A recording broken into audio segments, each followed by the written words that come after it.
I spent the last 30 years of my life fighting Noah.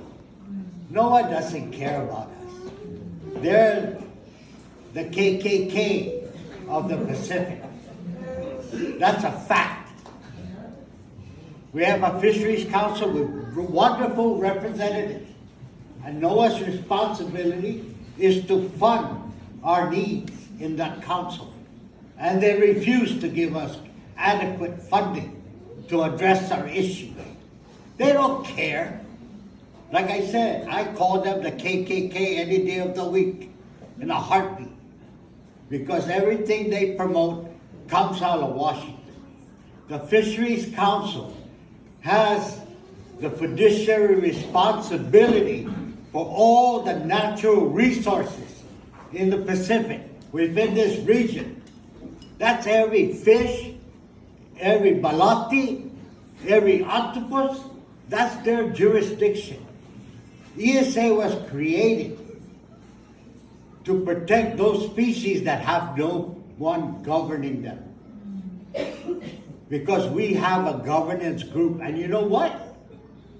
95% of that group are indigenous people. Only 1% is of non-Pacific Asian American or indigenous islander. And they hold the cards. They hold back funding to help our people survive. And that's why people think, oh, Manny's a jerk. He doesn't want to save the turtle.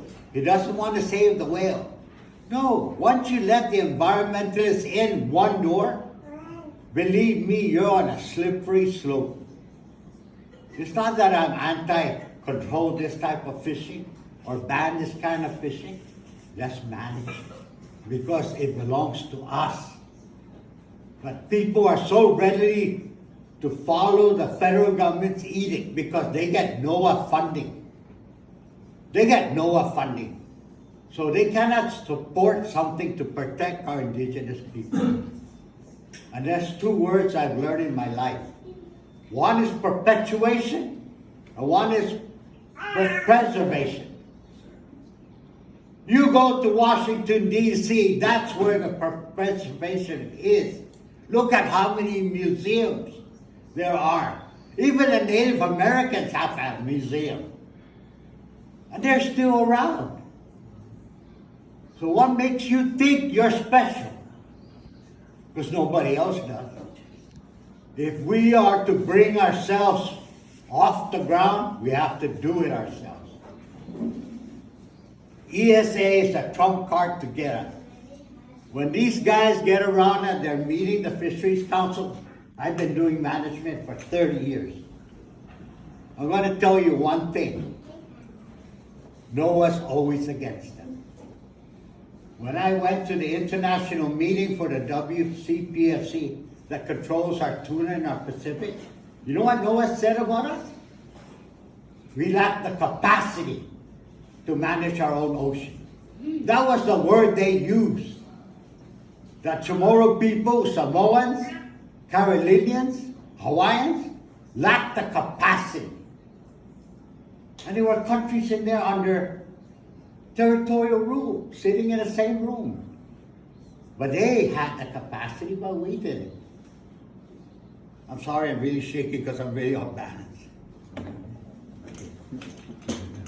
But I can tell you honestly, if you don't stand up now, if you don't understand the history, now I'm going to go back to the Clam.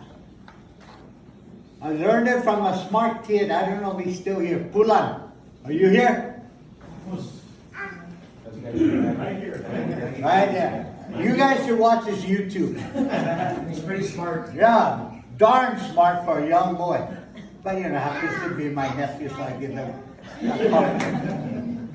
But at the end of the day, I'm going to explain something to you people. NOAA's using a one-person petition. I thought we live in a democracy or a republic, so-called.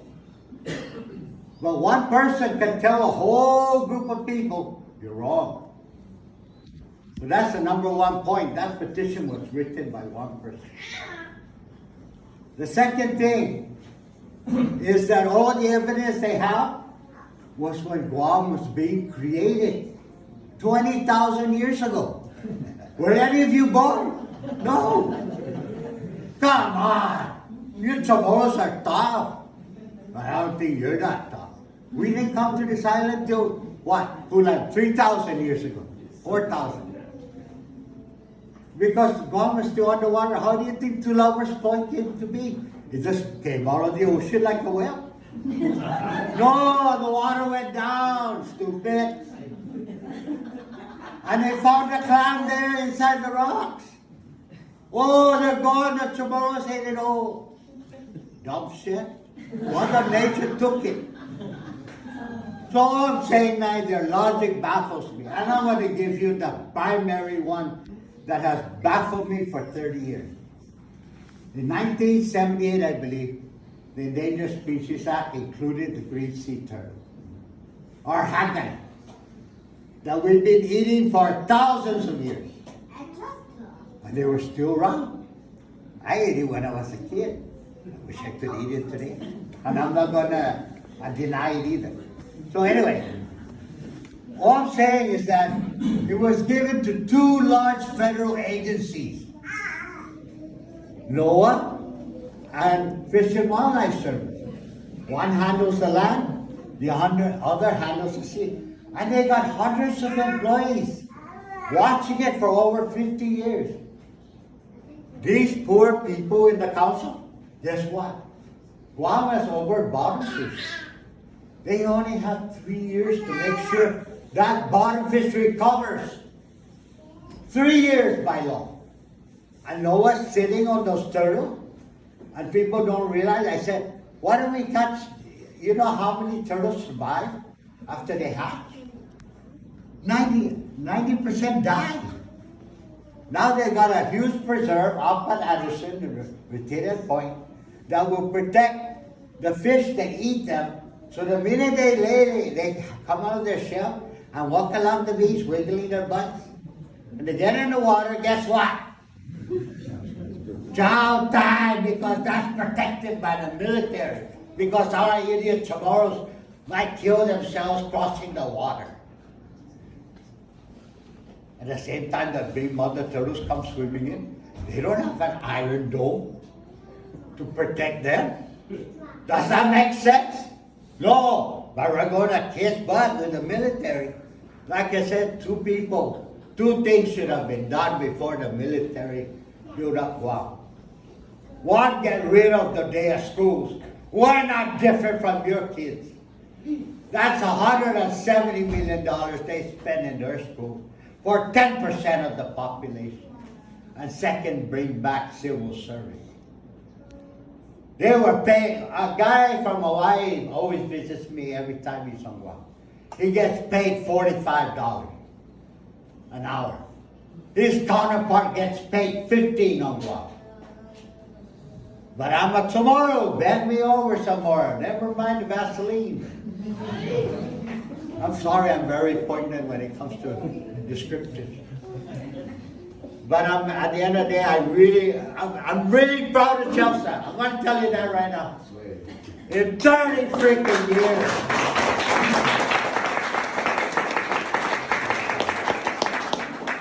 Chelsea and I lock horns.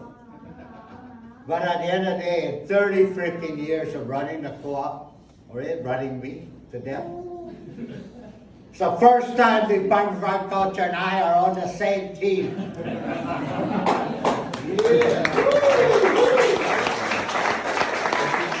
other words, I love the idea of aquaculture. And you know who created the first program on Guam? Was the co-op with 4-H. We raised sesame. And we released it into the wild wherever there was an algae bloom problem. We made Mother Nature take care of herself by using her resources. We didn't have 50 people standing on the reef with plastic bags collecting the algae off the rocks, off the coral. We just let them loose and they went chow, chow, chow. As a matter of fact, I think Dr. Big took a video of how they were eating. It sounded like they were A lot louder than a pig song, but they were pretty loud. So anyway, don't understand me. I support sustainability, but most of all, I support perpetuation as a people. And the Sanai is our version of the American flag. I always laugh at how big they are and how, even the police department, they got criticized for it. But at the end of the day, to be a tomorrow, just like when we go to the airport and somebody said to do a QR code, why? I'm an American. I deserve to be treated equal.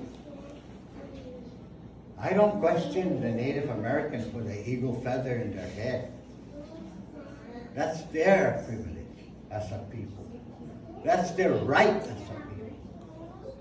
Inalienable rights. And people make a joke that in the south of the border of America, they're not illegal aliens. It is us in the Pacific, as Pacific Islanders, that are illegal aliens. Despite the fact that we have defined every bit of loyalty as Americans, like me, I put on the uniform. As Kulan's father put on the uniform. As many in this room have put on the uniform. It was a flag. And I always say that Guam's flag is the most beautiful flag in the world. It depicts serenity. It depicts an island of culture, an island of peace. Now I'm going to add on the flag in the background, windmills, because they want to put windmills on my shoreline. They want to put windmills in my mountain. I'm all for going green. But let's do it where we don't change our tradition and bring back the respect we need back in our culture. Because for every law I hate, because to me it erodes the parental culture we had to maintain respect in our villages. When you tell a mother she can't spank that child anymore, even though she's not abused, you remove her power to put on that respect to that child. 4 kids got arrested this week for terrorism. Oh, what are you going? Oh, boy, time out, go in the corner. It costs thousands of dollars, education being made. But I would like to say again from the bottom of my heart, my sincerity, of 30 years of locking horns, even with friends of mine, with the Department of Agriculture, I'm rather proud of this moment tonight and you for all being here. Because you got to understand one thing. The man in the mirror or the woman in the mirror is ourselves, and we depict how we're going to perpetuate ourselves in the future as a people. Because nobody cares about tomorrow. Only tomorrows care about us, and even ourselves. At the end, look at the picture. We're making an ugly picture of ourselves. Because one side we say, oh, bandits, and we hurt our own people. Then the federal goes, oh, that's a chance, let's go in because they banned that. No more, please. Before you take that step, think of 10 steps ahead. Thank you for listening to the ramblings on the Homeland.